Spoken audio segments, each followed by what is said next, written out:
Assalamualaikum warahmatullahi wabarakatuh. Selamat pagi, salam sejahtera buat kita semua. Salam Om Swastiastu, Namo Buddhaya, salam kebajikan. Yang saya hormati Danrem 083 Aster Kodam 5 Brawijaya, Forkopimda Banyuwangi, dalam hal ini dihadiri Pak Sekda, Dandim, Pak Kapolres atau wakili ya Pak ya, dan tentunya para tokoh agama, tokoh adat, kemudian juga tokoh masyarakat dan hadirin sekalian yang berbahagia. Pertama-tama saya ingin mengajak kita semua untuk selalu bersyukur kehadirat Allah Subhanahu wa taala, Tuhan yang Maha Kuasa, karena kita masih diberi karunia sehat dan juga kekuatan untuk sama-sama kita berkumpul di kampung Pancasila ini, tentunya dalam keadaan sehat walafiat. Sebelum saya sampaikan yang lain, ingin perkenalkan diri dulu. Nama saya sudah jelas, Teguh Muji Angkasa. Ada angkasa itu berarti ada hubungannya dengan angkatan udara, karena memang bapak saya angkatan udara. Bapak saya orang Pasuruan, ibu saya orang Surabaya. Saya lahir di Madiun, tapi besar di Jakarta. Karena bapak saya dulu angkatan udara di Mospati. Kemudian usia saya 3 tahun, bapak saya pindah ke Jakarta. Jadi artinya saya besar di Jakarta. Tapi keluarga besar saya, khususnya keluarga besar orang tua saya, itu mayoritas ada di Jawa Timur. Mungkin paling timur sampai Probolinggo. Probolinggo ada, di Sidoarjo ada, Surabaya ada, Pasuruan lebih banyak lagi. Dan saya juga pernah menjabat dulu asisten intelijen Kodam 5 Brawijaya di tahun 2013. Saya menjabat Asintel. Waktu itu di sini Pak Bupatinya sekarang menjadi Menpan. Ya, Pak Anas. Kami banyak diskusi dulu sama beliau, banyak ngobrol-ngobrol saat saya berkunjung ke sini mendampingi Pangdam, dan juga saat saya juga ke sini ya dalam rangka kegiatan sesuai dengan tugas saya sebagai asisten intelijen. Saya sudah dengar ini Kampung Pancasila dulu, tapi belum berkesempatan. Ya, belum berkesempatan. Ya, alhamdulillah puji Tuhan, saat ini saya diberi kesempatan untuk mengunjungi Kampung Pancasila ini. Dan jujur saya katakan, saya ke Banyuwangi ini baru yang ketiga. Yang pertama saat saya dulu Asintel, kedua kemudian saya juga di Asintel itu juga pernah sini 2 kali, tapi ya belum sempat ke Kampung Pancasila. Ini yang kali ketiga. Saya memang sudah tahu bahwa Banyuwangi ini cukup unik dalam artian memiliki karakteristik tersendiri. Itu makanya saya katakan saya bersyukur dan merasa terhormat bisa diberi kesempatan oleh Yang Maha Kuasa untuk bisa hadir di Kampung Pancasila ini. Ya, terima kasih. Awalnya saya mau datang hari Selasa, Rabu, Kamis, begitu ya Pak Dandim ya. Cuma karena ada tugas di Jakarta yang tidak bisa diwakili, akhirnya saya mundur jadwal menjadi Kamis, Jumat, Sabtu. Itu pun tadinya udah sempat ragu-ragu, tapi saya hanya berpikir, kalau saya Komandan Puserat dengan pangkat Letnan Jenderal dengan tiba-tiba membatalkan kegiatan, bisa kebayang apa yang sudah disiapkan seperti ini semua menjadi sia-sia. Itu makanya saya paksakan dan saya datang. Ya, alhamdulillah saya merasa betul-betul memiliki kenyamanan di sini. Saya tahu ada Kampung Pancasila itu di Indonesia, yang saya tahu. Ya, yang saya tahu itu di Jawa, di Temanggung. Itu juga ada Kampung Pancasila, tapi tidak seperti yang ada di sini. Di sini bisa saya rasakan dan bisa saya lihat begitu terkelola dengan baik begitu terciptanya harmonisasi yang begitu indah. Di Temanggung itu juga ada istilahnya Kampung Pancasila, Sekda. Di sana pun juga orang tuanya Hindu, anaknya Muslim. Kemudian toleransi juga yang lain ada di NTT, Nusa Tenggara Timur. Saya selama sepanjang saya berkarir jadi militer, jadi tentara, ada 3 saya sudah temukan, pengalaman saya, ya, kampung toleransi.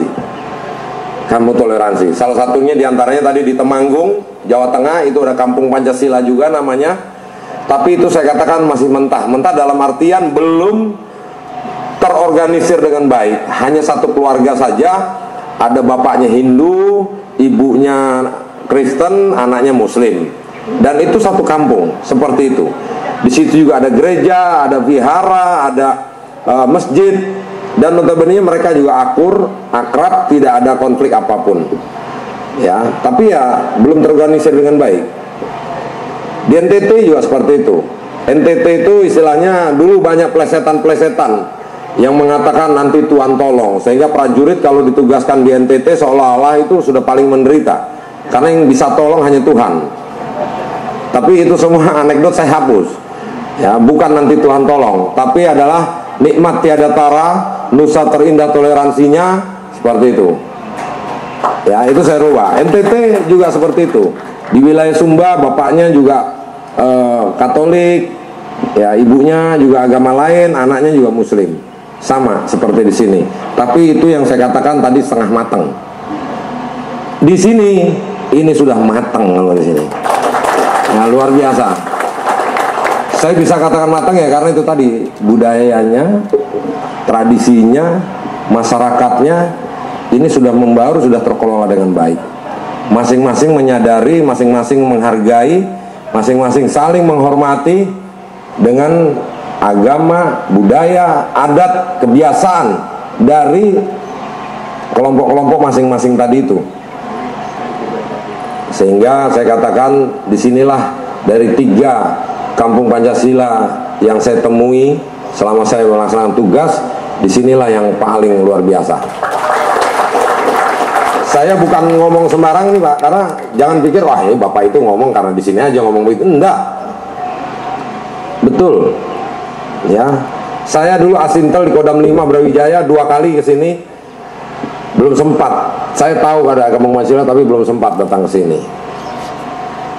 Ya, saat inilah saya diberi kesempatan untuk bisa hadir di sini, dan ini bagi saya suatu kehormatan. Suatu kehormatan buat saya bisa berkunjung dan menyaksikan langsung bagaimana indahnya harmonisasinya toleransi beragama adat yang ada di Kampung Pancasila Desa Patoman ini. Ini tentunya semua saya berharap dijaga, dipelihara. Ini adalah modal sebagai ikon, sebagai contoh model yang bisa dikembangkan nantinya untuk seluruh wilayah Indonesia. Indonesia ini adalah memiliki keberagaman suku, adat, agama, budaya.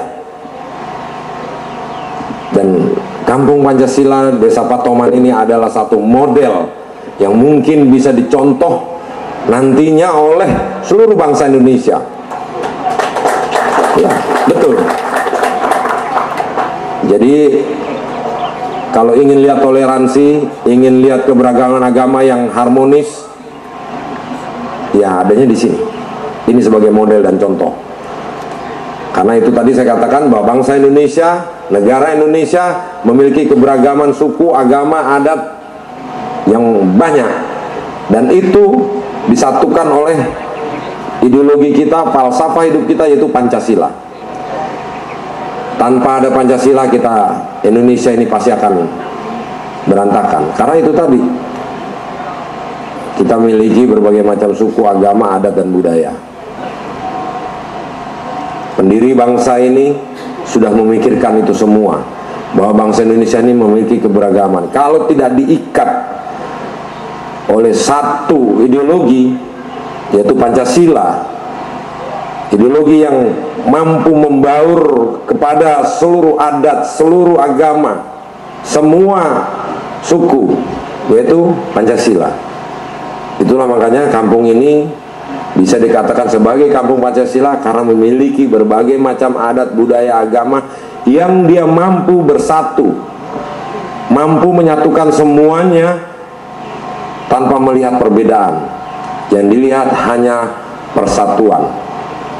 Itu yang menurut saya harus dipelihara, dijaga terus, dipertahankan. Jangan gampang dan mudah terprovokasi oleh isu-isu kecil, isu-isu yang mungkin dapat memecah belah keharmonisasian yang sudah ada di sini. Ke depan akan ada tahun politik. Jangan hanya karena milih A, milih B, milih C, terus kampung toleransi jadi nggak toleransi lagi nanti, Pak. Kami TNI Polri memang tidak berpolitik, tapi kami TNI Polri bertanggung jawab terhadap kondisi politik yang nantinya mungkin akan muncul dampak-dampak dari itu. Sehingga kami akan selalu ikuti, selalu monitor seperti apa kondisi keamanan khususnya di wilayah kaitannya dengan masalah aktivitas politik tadi. Saya katakan, jaga, pelihara, pertahankan toleransi yang sudah bagus di kampung Pancasila ini. Dan saya akan siarkan, saya akan sampaikan bahwa kalau mau melihat harmonisasi, toleransi, ya adanya di kampung Pancasila Desa Patoman ini. Ya itu saja mungkin yang bisa saya sampaikan. Lebih kurangnya mohon maaf apabila ada kata-kata yang kurang berkenan. Saya akhiri. Assalamualaikum warahmatullahi wabarakatuh. Om Santi Santi Santi Om. Selesai. Terima kasih. Disampaikan terima kasih.